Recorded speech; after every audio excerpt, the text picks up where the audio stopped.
Hey everyone, thank you for being here. Once again, I apologize for having to reschedule it due to the ice day last week. Today we have Craig Escamilla. He's the executive director of the Southeast Texas Symphony, and he's also a professor here at Lamar University. I've had the privilege of working with him and being a student for the past 2 years. So let's welcome him and give him your undivided attention today. Good afternoon. It's nice to be back here with this. And I too apologize that we didn't get to have this last week thanks to the somewhat unnecessary ice apocalypse, but at least we're all here tonight. Okay, so before we get started with the content of this presentation, how willingly can I get a volunteer to come down here? That's what I expected. Come on.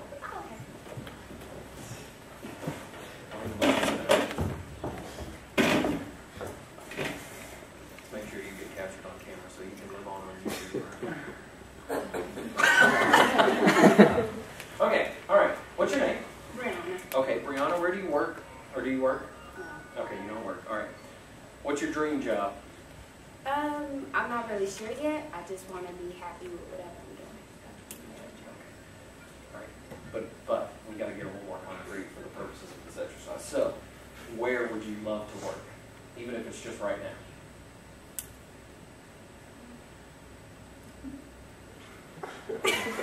Forever 21. Forever 21. Fantastic. All right. So, thank you. Would you like to? Would you like to work at Forever 21? Okay. All right. So I'm gonna interview you for a job at Forever 21. You're gonna be a store manager right here at the lovely Parkdale Mall, okay? Right, which is one of the most organized Forever 21s that my wife has ever dragged me into. Okay. All right. Because all the ones in Houston, you know, are in constant disarray, which makes an OCD person like me stress out quite a bit. Okay, all right. So Brianna is gonna interview for a job at Forever 21. So she's gonna come in and we're gonna exchange a few pleasantries, and I'm gonna have a wonderful, exciting cover letter from her that I've already read, and a great resume that shows how well qualified she is for this job, right? And so I'm going to bring her in and I'm going to ask her some questions. So I might ask you something like, tell me a little bit about why you think you're the best person for this job. I'm the best person for this job because I'm a fast learner. Anything new you want me to do, I can figure out. I'm very social. I can interact with customers. Anything you really need me to do, I'm there. Okay. Tell me about a time that you had an experience with a difficult customer in customer service. How did you handle? What happened, and how did you handle that situation? I just tried to keep collective, and I handled the situation as best as I could. I tried to figure out everything that she did. This is what it feels like, right? To be in the hot seat for an interview. Let's do one more. Tell me about a time that you had a particularly great success that you're proud of. What happened, and why are you so proud of that successful moment? I was captain of my drill team, and for the past couple of years we haven't been winning, but when I was captain, we won. Awesome. Yeah. All right, let's give her a round of applause. Excellent.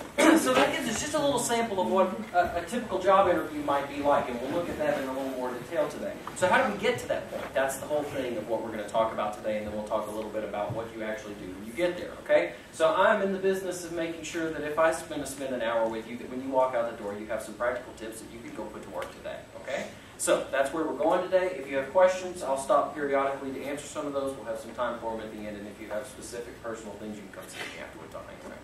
Okay, good. So where are we going here? All right, this is what we're going to do today. We're going to talk about resumes first, then we're going to talk about cover letters. We're going to talk about them in that order for a reason, and we'll see what that is. We're going to talk about presentation at the job interview, okay? Then we're going to talk about the interview itself, and if we have some time left, we'll talk a little bit about planning and organization, okay? Good, all right. So let's start with resumes. So one of the things that I love, absolutely love when it comes to the business world, are Dilbert comic strips, because I think that Scott Adams' wicked, warped sense of humor is a perfect description of what the average workplace is really like. So I'm going to put some Dilbert comic strips up here for your entertainment throughout the presentation today. So here's the first one for us.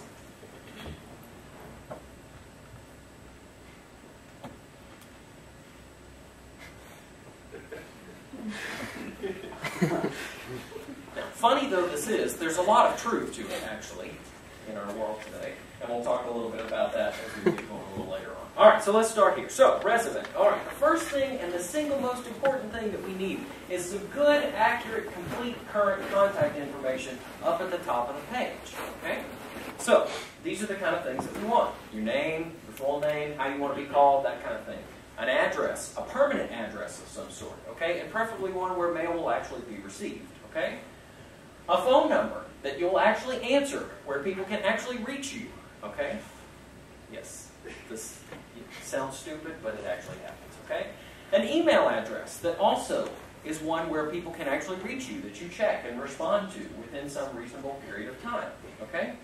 And as a general rule, these are not professional email addresses. Okay?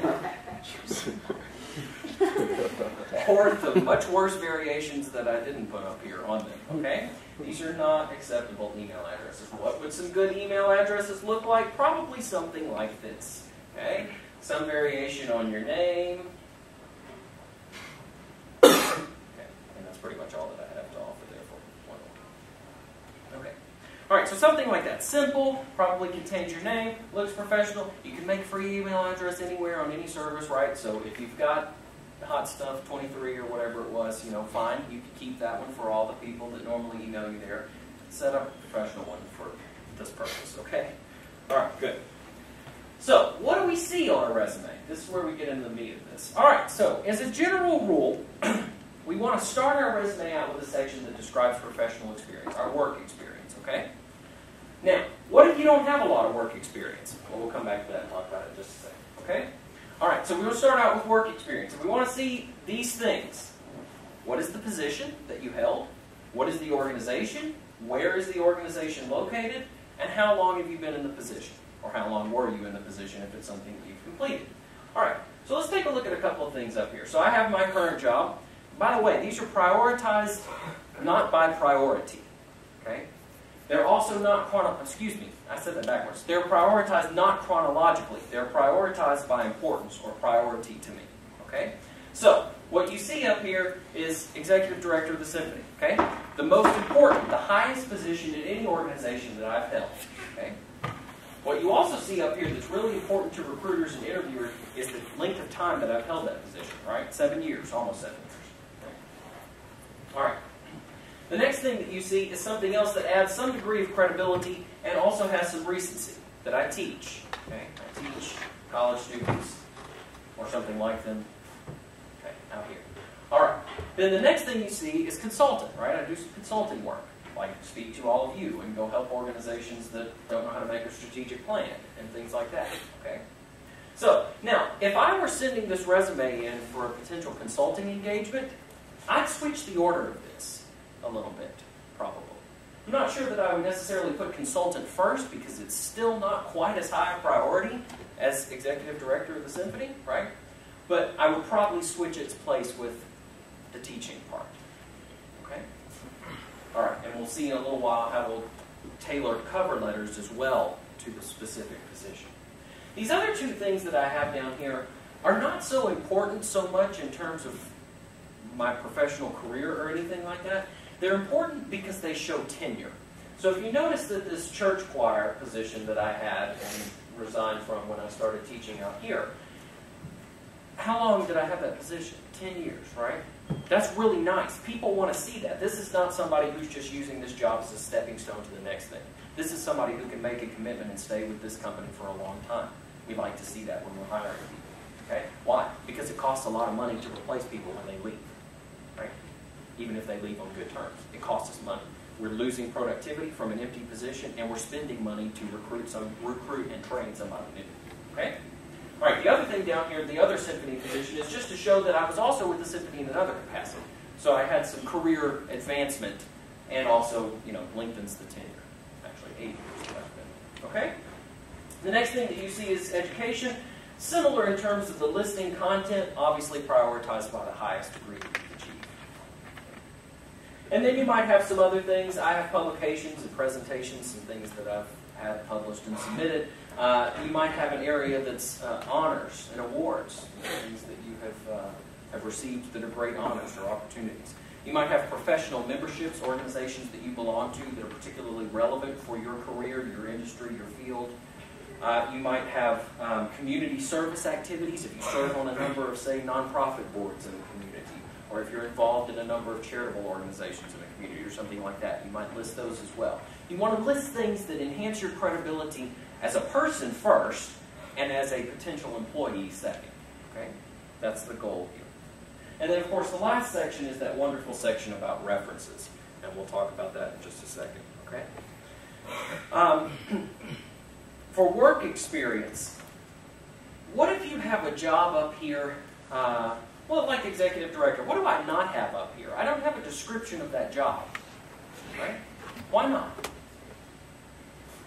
Leaves it open for your interview for them to have a guided something to ask you that you know something about. Okay, so it gives you something to talk about in the interview process. What else? Why else don't I have a description of that job up there? Other ideas? Isn't it pretty clear what it is anyway? Another important thing. So one thing is that it opens the door for them to ask me specific questions once I get a little further along in the process. And equally important is the fact that in this particular case, it's pretty clear, right? What does an executive director do? What does a CEO do? They're in charge, right? They coordinate basically all of the activities of running the organization. Okay? That really doesn't leave a lot to be determined. Could I put a short description of this job, Director of Communication and Education? Yeah, probably so, just to clarify exactly what that position was. Why don't I have it? Because it doesn't matter anymore, right? It's not that recent, it's just there to show some tenure. Okay, so the key is that we generally only want to list the description of the job on the resume if it's something where the title is unclear, or if it's a job that's unique, or if it's something like executive director, where it's a common job, but there are some particularly unusual or unique tasks that are associated with the position at that organization. Okay? So only when it adds value to give more information do we need to give more information. Otherwise, we're just wasting space and essentially wasting time on the reader's side. Make sense? Okay, good. All right. For education, GPA is always a question, especially if you're having to list education first because you don't have a lot of professional work experience. So the GPA question always comes up. If the GPA, if listing that adds some value, or if it's important for the field that you're going into that they know because you need to show that you have some specialized training and skills, then list it. If not, don't. Again, if it adds value, don't include it. Excuse me, if it adds value, include it. If it doesn't, don't include it. Okay? Make sure you list the right degree in your education experience. Right? Make sure you actually know what your degree is and that you list the right one. That's a mistake that shows up a lot of times. Another thing that's really important is you'll notice there's tremendous consistency visually in this resume. Right? Even though there are different categories, every listing looks similar. The content is in the same order and kind of has the same type of characteristics. Okay? That consistency is really important. That level of organization and professionalism says a lot about you to the potential employer. Okay? All right, so let's talk about education versus work experience. What if you don't have a lot of professional or work experience? Okay? That's okay. All right, so what we want to do in that case is emphasize what your strength is. Put that educational experience up. Okay? Put it up at the front. So if we were to go back to here, you could just switch these two, right? And have your education experience and then have your professional experience if you don't have a lot of it. Also, if you don't have any professional experience, another thing you could look at is a skills set. Okay? So you might list your education experience and then have like a professional skills or a tactical skills section where you list some things that you are comfortable doing that you're proficient in. Okay? Make sense? Good. All right. Another thing that's very popular today and that's really a good thing and sort of separates out that resume section, the specific job description section, is to have a second or separate page at the end of your resume that lists career accomplishments. What have you achieved? What have you accomplished? What are some things that have happened in your professional or education experience that are important, that communicate your value to the potential employer?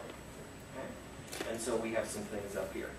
Always important in career accomplishments to begin with a verb. Right? All of these begin with a verb. Increased, increased, increased. Okay? All right.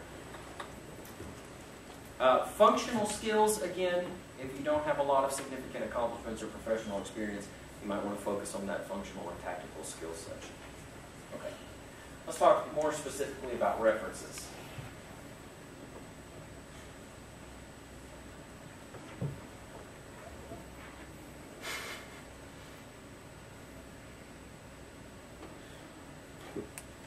I really like this one a lot. I like the boss because he's an idiot, but he thinks everybody else is an idiot.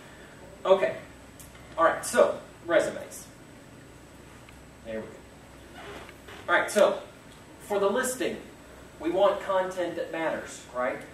And we want content that's current, and we want content that's correct, where the person that we might call or email will actually answer their phone or respond at that email address. As a general rule, employers, potential employers, are going to be contacting employees' references when? What time of day? Daytime, right? So generally we want professional contact listing, right? How do we reach this person at work? Okay? All right. Because you're probably not going to be calling references at home at night. Okay. All right. Another very important thing is to make sure that you list, that you get the person's permission before you list them as a reference, right? Because nothing says more about you than a potential employer calling your reference and saying, "Hi, Jacob DeVillier listed you as a reference for a job that he's applied for, and I'd like to talk to you about him." "Oh, he did?" Okay? Make sure you get permission. Sorry, Jacob. I know you wouldn't make that mistake. Okay, good. So again, clear, current information. Now, what about this whole thing that's common where you say references available upon request? Why does that happen? Why does that happen? Anybody know? You don't have any yet? Say it again. You don't have any yet. Could be. You don't have any yet. You need to get some references, and you don't want to bother with that until you know if you're going to need to supply some. That's certainly one thing. Another thing is, what if you don't want your current employer to know that you're looking for another job? Okay, so you don't want to list anybody from your current employer, or you want to handpick one or two people. All right, so that would be another reason that you might have references available upon request. One good thing about going ahead and listing your references is, first of all, it saves the potential employer the step of having to get that information from you. But the other good thing about it is that it gives that person an immediate opportunity to see if they know someone that knows you, if they have some connection to you already, which could be a really good thing. The other side of that is that could be a really bad thing, right? Potential employer opens up your resume, looks at your references list, sees somebody they don't like or don't trust as one of your references.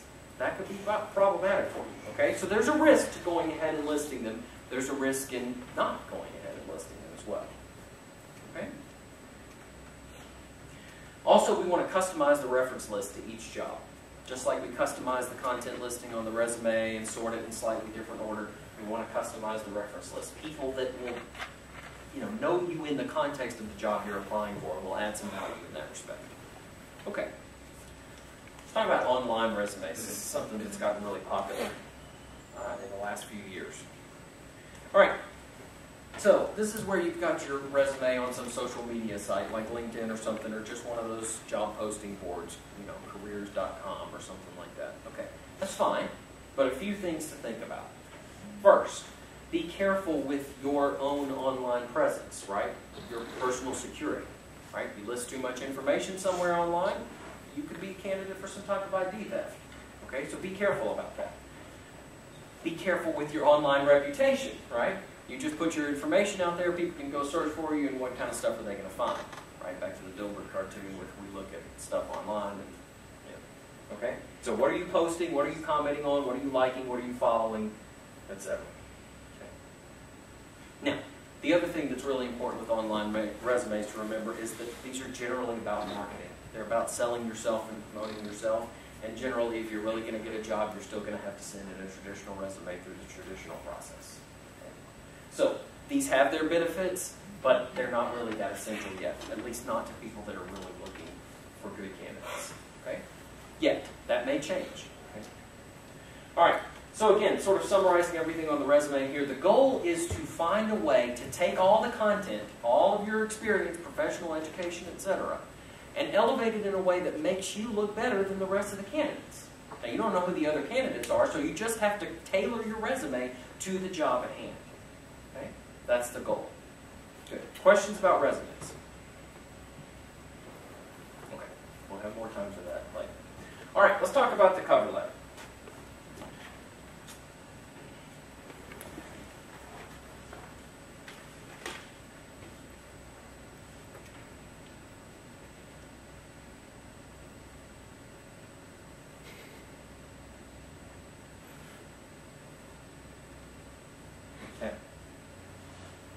Alright, so the cover letter. Generally, any effective letter, especially any effective cover letter for a job application, is going to be about 3 paragraphs in length. Okay? 3/4 to 1 full page. Okay? Now, paragraphs 1 and 3 are pretty straightforward, pretty easy. You get to talk about how wonderful and awesome you are. Okay? So, you get to highlight some of the good things from your resume. Things that you want to make sure they haven't missed. You want to introduce yourself. You want to make sure that you mention what job you're applying for. Okay? That's really important.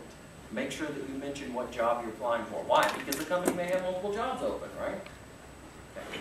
We need to make sure that we get you in the right job. Alright, and then of course at the end we want to be sure that you close with a forward-looking conclusion, looking forward to the opportunity to meet you for an interview or something like that. Okay. But the key to an effective cover letter comes in the second paragraph. Okay? We're zoomed in too much. So down here it says transactions.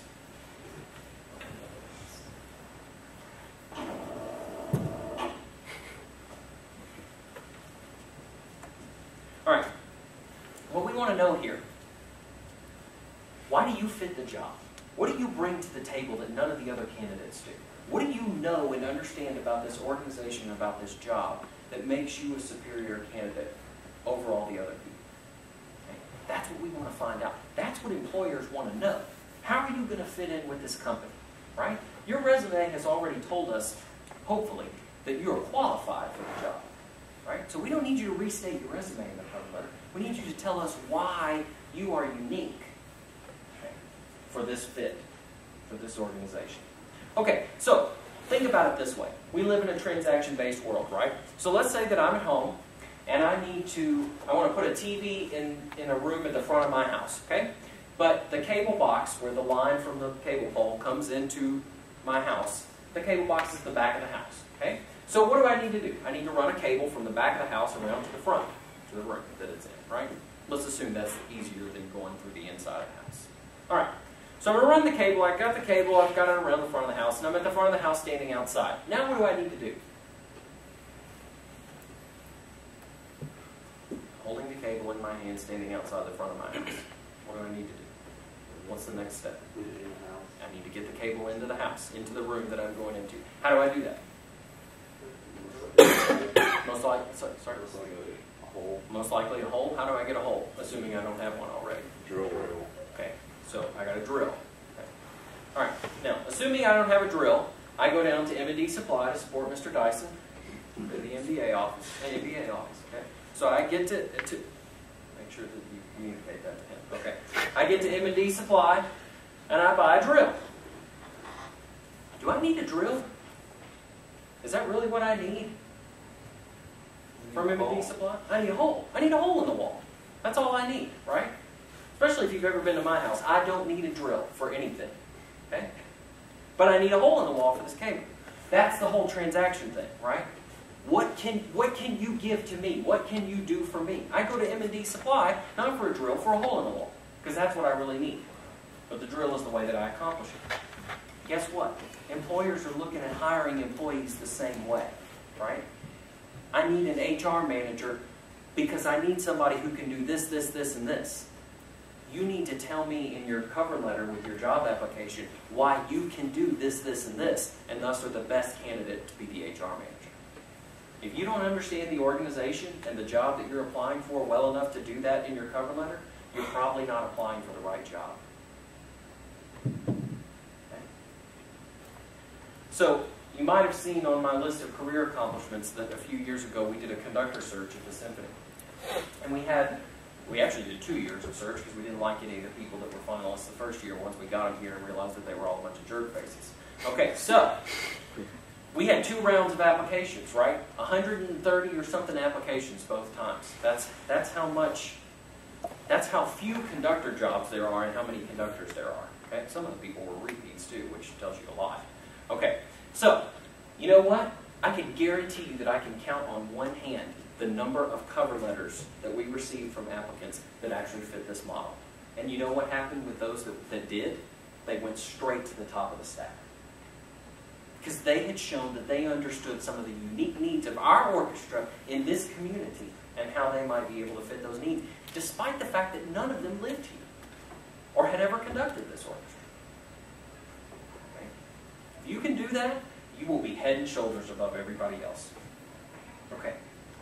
Also, another thing that's really important with cover letters, with resumes, with everything, is to make sure you follow the application's instructions, right?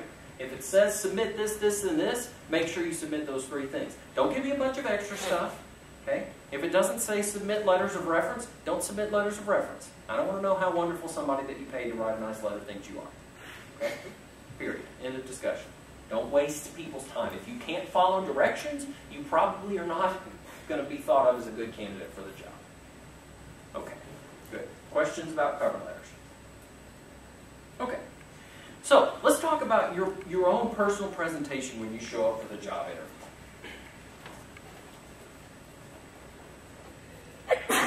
Listen.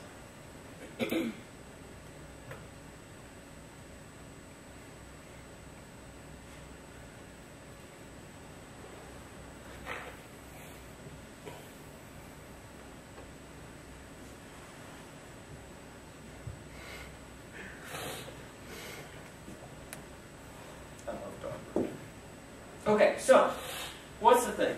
This is what a lot of us look like the night before an interview, right? Or a big test, or whatever else. Okay? Okay. This is what we really want to look like when we get to that interview. Okay? We want to be confident here. Okay? Now, a great piece of advice is this. Fake it till you make it. Okay? You can fake confidence a long way and impress people. Okay? But you know what's an even better way to be confident when you walk into a job interview? To have thought about all of this ahead of time, right? How do you fit the job? How are you the best person? What's an example of a time that you had a tremendous success? What's an example of a time that you had to deal with a difficult customer? And what did you do? Okay. What's an example of a time you failed? All these things. All right. Let's talk about attire for a second. Gentlemen's. Let's start with you. All right, so you should wear a suit, most likely, to a job interview. Okay? Any professional job interview, you should wear a suit. Okay? As a general rule, if you need to get your suit tailored, as in if you're buying a nice suit and not one off the rack, it takes a little time, right? So you can't go the night before the interview and buy a suit that needs to be tailored. Okay, so keep that in mind. All right, as a general rule for everyone, blue or gray is a good color for an interview. Nice professional color. Okay? Solid or a simple stripe, something like this. Okay? Gentlemen, just as a side rule, if you have a 2-button coat, right? Let's do this, right? 2-button coat, you button the top button. 3-button coat, you button the middle button always, and sometimes the top. Never button the bottom button. 4-button coat, you shouldn't be wearing a coat with that many buttons. All right, so make sure you button the buttons correctly. All these things matter, okay? For gentlemen, white shirt, light blue shirt, those are the professional colors for a dress shirt, okay? A simple tie, blue, red, simple color, something like this, simple pattern. Not the time to wear your Tabasco tie, okay? Not the time to have something with loud patterns. Okay. Learn to tie a tie. Nice tie knot, about this size, one dimple in the middle. Okay. Oscar Wilde, right? The first step in the first step in a successful life is a well-tied tie. And then there was the whole, sodomy thing that got him killed. Okay. All right. Be sure that you shine your shoes and wear dress shoes, right? I always think of George Costanza in the backwards Seinfeld episode, you know, where he's wearing his Timberlands the whole time to the wedding and he spray paints them black. Yeah, okay, so, right, dress shoes, okay, and shined and looking nice. As a general rule, gentlemen, sock color matches the color of your pants when you're wearing dress pants. It matches the color of your shoes when you're wearing jeans. Okay, just a nice little rule for you there. Women, ladies, okay, so business suit, probably, maybe a dressy top and a skirt, something like that. Probably not going to want to go with pants for a job interview, still these days, okay? Nothing too tight, nothing too low cut, nothing too short. You're not going to a club, you're going to a job interview, okay? So, you know, dress professional. Colors apply the same way, okay? Blue, gray, brown. As a general rule for everyone, black suits are not a good idea for job interviews, okay? They're a little too overpowering and imposing. So black's generally not a good color. Ladies, anything too bright, okay? You know, I'm sure there are some ladies' tops that are about this color, and that's a beautiful color, but not for a job interview, okay? All right, so keep that in mind. Okay, this one, and this applies to ladies and men. If you can't walk in them, don't wear them to a job interview, okay? You don't want to be doing one of these as you walk down the hall to an interview room. Okay. Polish and shine your shoes. Make sure they look nice. This is important, all right? Okay, good. That would be impressive. It's like some shoes that Elton John wore one time. All right. This is generally what most of us think about the support staff, the administrative assistants that we're going to meet. It's about what we think they're doing as a general rule most days. Okay? All right. Be nice to them, even if that's what you think they're doing. Because I'll tell you a little secret. A lot of times they have the most influence over who actually gets the job. Be nice, especially if they've been there like 30 years, which are usually the ones that are really the grouchiest and most like this. Okay. All right. Good. Be nice to the support staff. All right. So, what happens if you get to the interview and the person that you meet there, whoever that first person is, says, oh, well, you know, Mr. So-and-so or Miss So-and-so who's going to interview you is not ready yet. Would you please have a seat and wait? Okay. So, most of all of us are tempted to do this in that case. Okay. Playing Angry Birds, right? Whatever. Angry Birds is not popular anymore. That was a stupid example. Okay.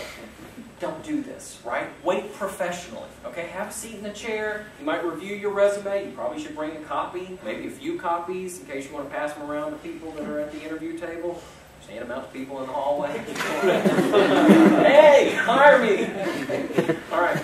Make sure that you have those things. Just review those things. You know, you might even talk to the receptionist or administrative assistant or whoever it was that greeted you, you know. Ask them a little bit about themselves. By the way, that's a great way to engage in conversation with people, right? Ask questions about them and then shut up and listen, right? Okay. All right. So those are good things that you can do, okay? But what you really don't want to be doing is playing games on your phone, texting your friends, etc., etc. Make sure your phone's on silent so you know it doesn't ring in the middle of the interview. All these little etiquette things that we don't think about, you got to think about them in these professional situations. All right, so again, as a general rule, want to dress nice, conservatively, look nice, treat this like the important event that it is. When you get there, treat it and the people that you're meeting and dealing with like it's the important event that it is. Okay? All right, let's talk about the interview itself. Well, questions about appearance and all that stuff before we go on. Okay. I love this one.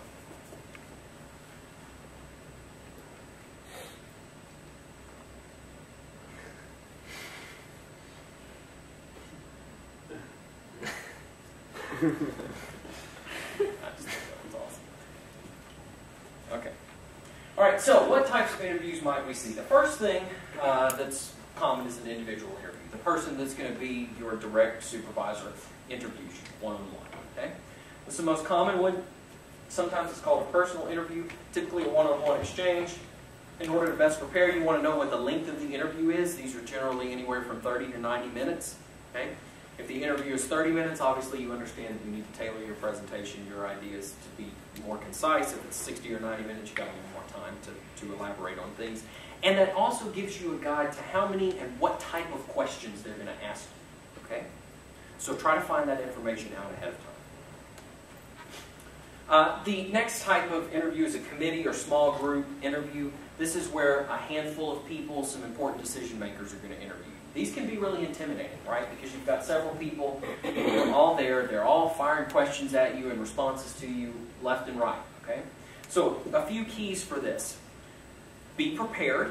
Try to get an idea of who the people that are going to be interviewing you are, what their job descriptions are, not job descriptions, job titles are, maybe how long they've been there, just a very little bit of basic information. Different people will ask you questions. Try to address everyone as you answer the questions, giving a little extra emphasis to the person that asked you the question. So if Jacob asks me a question, but these 4 people are all interviewing me, I want to make eye contact with all 4 of them as I answer Jacob's question. And I want to give a little extra emphasis to Jacob as I answer his question. Okay, make sense? It's important to keep those other people engaged because they're really paying attention to that while that other person is asking the question. Okay? Try to establish rapport with each member of the team. Again, trying to find out who they are and what they do is a really good way to do that. Another one that's common today is behavioral-based interviews. The theory behind these, sometimes they're called critical behavioral interviews, is that past performance in similar situations to what you'll experience on the actual job is a great predictor or indicator of how you'll do if we were to hire you. Okay? So these behavioral interviews tend to go a little bit deeper than the normal sort of just, tell me a little bit about this, tell me a little bit about that types of interviews. You have to prepare by thinking of specific examples and instances when you've encountered different things, kind of like some of the questions that I asked Brianna back at the beginning today. Okay? A lot of these things are going to be about teamwork experiences, problem solving, communication, creativity, flexibility, organization, all that kind of stuff. Okay? You want to tell your story and structure it by stating your answer in terms of the situation. Okay? What it took to get to a successful result in the situation. That's what you want to do. That's how you answer those questions effectively. Be sure that you're answering the question that they ask also. It's really important. Our brains are really interesting things, right? Our subconscious brain has this wonderful way of hearing the question and thinking, I don't have a clue what the answer to that question is, so I'm going to make up a similar question and answer that one that I can answer. And it does all of this without us being even at all aware that it's doing this, and it does it in about half a second. Okay? So be extra vigilant during job interviews for that type of thing. Don't ramble. Not like I'm doing right now. The last main type of interview is a task-oriented interview.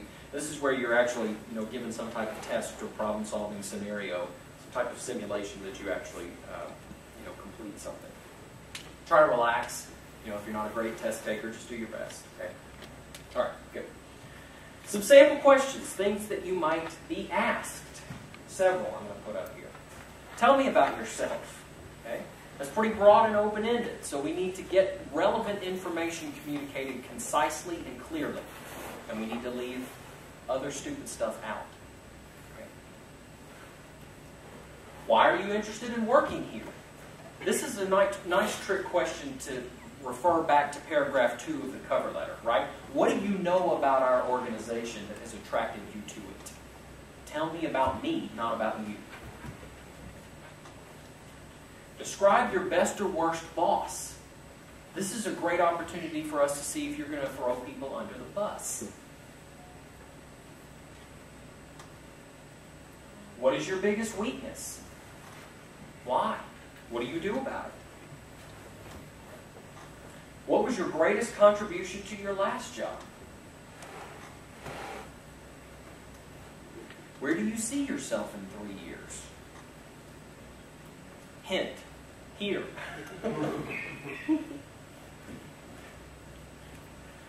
What ideas, talents can you contribute to this position and organization? Again, how well do you know the needs of this job and this company?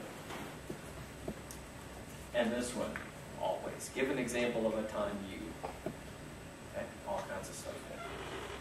Again, the key here is this, right? I hate to keep coming back to this like I'm beating a dead horse here, but it's really true. Interviewers are looking for personality fit. How well will you work with the other people here? How well will you work with our customers and suppliers, etc.? At this point, your skills are sufficient. If you've gotten to an interview, your cover letter and resume were attractive enough that these people are thinking that you're in the handful of 2, 3, 4 people that are likely, one of whom is going to get this job. Right? Okay. So, you don't need to restate your resume. You need to tell us something new that again explains why you fit the need of this organization in this position. Now, just as much as they want to know those things about you, you ought to want to know those things about them. Wouldn't it be great if you went to a job interview and your potential boss came in and said, all right, great. So, I think that's all the questions I have for you. But I just want to let you know that if you get this job, you know, there's about 1 or 2 days a month where for about 3 or 4 hours or so, I just turn into this raging jerk and I just start, you know, screaming at everybody and yelling, and you spend pretty much the next 30 days cleaning up all the messes that I create in those 3. That'd be nice, right? But it doesn't happen that way. You find that out, what, about 2 weeks into the job, right? Oh my God, what did I get myself into? Okay? So, we can try to get some clues about those things in the interview process by asking some questions of our own and by being observant of the people that are in the room interviewing us. Okay? And a lot of times they give us the opportunity to do these things by giving us an opportunity to ask our own questions. Okay, so this is the place where you get to learn the organization's purpose and values, etc., etc. Okay? This is not the time where you ask about when your first vacation is and how many days you get for that. Right? This is not the time when you ask which office is going to be yours, what time you have to be there, how long do you get for lunch, right? These are not the questions you ask at this point. You don't have the job yet. Okay? All right, good. Only questions that give you some clarification or a better understanding of the organization. Some samples. What are the responsibilities and accountabilities of this position? How well is the position defined? In other words, you know, when I come in here, is it going to be clear what my responsibilities are, or am I going to have to spend the next 6 months trying to figure that out from somebody that doesn't really know themselves? Okay? Can the position's duties be explained quickly and easily? Please describe an average day on this job. Okay? What aspects of this job would you like to see performed better? What are some key challenges of the job? These are things that you would want to know, right? When and how and on what criteria will I be evaluated? How many interviewers do I work with? Okay. There is generally a good question. You know, if you can't think of anything else, this is always a good question to ask. What would be your expectations of my work in the first 6 months? That's a great question to ask right there. Okay? Now, assuming that hasn't been asked, been addressed at some point prior to the interview. The only thing that's really truly wrong is to say no. Okay? That you don't have any questions.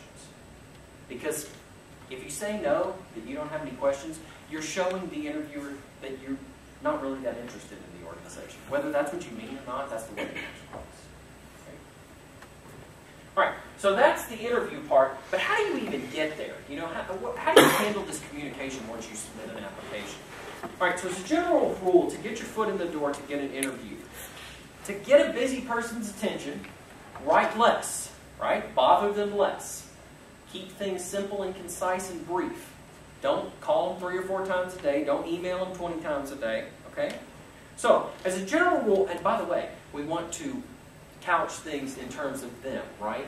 I'm looking forward to an opportunity to visit with you more about how I can fill the needs of the position at your organization, right? That kind of stuff. Okay. So, again, as a general rule, what we really want to try to do is, once you've submitted the material, if you haven't heard from them in a few days, you might want to have a follow-up call or a follow-up email, just making sure that you've received my application. Look forward to hearing from you soon. Okay? Again, try not to bug them. If they start communicating with you and want to schedule an interview, you might have more frequent communication after that until the interview. After the interview, back to once every few days. Okay? Always send a thank you note after that job interview. Always send a thank you note. Handwritten thank you note. Okay? Handwritten thank you note. Not an email.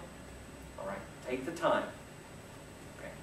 Thank you for meeting with me. I enjoyed learning about the job and the organization. Look forward to a positive response. Okay, good. Questions about interviews? Follow-up. Let's talk a little bit about some organization stuff here. Actually, let's see. This one's not that funny. Okay, so Save some time. So effective organization really comes to us in 5 different ways. Okay? And we'll give some credit here to the book Getting Things Done, written by David Allen. Okay? So what we've got here is as a general rule, is the 5 phases of effective organization, effective personal organization. So the first thing we want to do is capture everything. Okay, so or collect. In other words, if I have an idea, I have a way with me 24/7 at all times to get that idea out of my head and into something that at some point will get something done about it. Okay? So sometimes it's my phone, sometimes it's a computer, sometimes it's a tablet, sometimes it's a notepad, sometimes it's the back of a napkin. Okay? That's okay, as long as eventually I do something with it, other than throw it away accidentally. Okay, so you need, as you get older and more advanced in your life and career, you need a way to capture and collect good ideas that you have, things that you remember that you need to do. Okay? And it needs to be ubiquitous with you all the time in some way. Okay? Now, once you've done that, once you've got something, a lot of times what do we end up writing down? Something that says, Dad. What are you going to do with Dad? I need to call Dad. Okay? What do you need to call Dad about? I need to call him because we're supposed to go have dinner for his birthday on Sunday. Okay, great. You have Dad's number? Yeah, I've got Dad's number. Okay, good. Progress, right? All right, so once we've written things down, once we've gotten them out of our head and objectified them, which is an important thing, we then need to in some way translate them into something we can actually do. And we need to then put that reminder of something we can do somewhere where we'll see it when it matters. When do I not want to see a note to call Dad about his birthday dinner on Sunday? How about sometime when I don't have a phone? Right? Doesn't matter. I can't do it if I don't have a phone. How about next Monday? Too late. I'm a crappy kid. I missed it. Right? You know, okay. All right. So organize those things. Then we got to go back and check those things. So when I'm at a phone, I want a list of stuff that I can do at a phone. Phone calls that I can make, right? So I need to have some way to go back and review those things and to check on all those things regularly. And then the last thing is select from all of those things that we want to do. Good. All right, so we're going to skip this next thing for the sake of time, and we'll go right here and see if you all have any questions for me as a general. Any questions? Okay. So if you have some specific questions, I'll be here for a couple more minutes. You can come talk to me. But before we wrap up, let me say this. Go to this.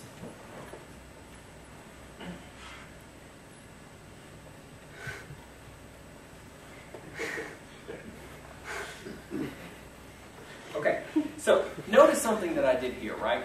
How do most presentations end? Most presentations end with the previous slide, right? The one that said questions, right? That's generally the last slide that you see in any presentation, right? Probably any that you give, etc. Okay, there's a key here both for presentations and for job interviews. You leave the last impression.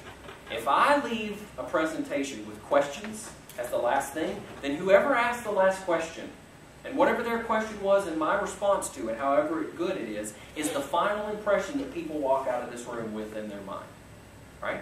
And that's as powerful, almost as powerful as first impressions. The same thing's true in job interviews, okay? You end it. You leave that positive impression that you want at the end. Okay? Never, ever, ever, in any presentation about yourself, give control to the other person over the final impression. Okay? Good. Thanks very much.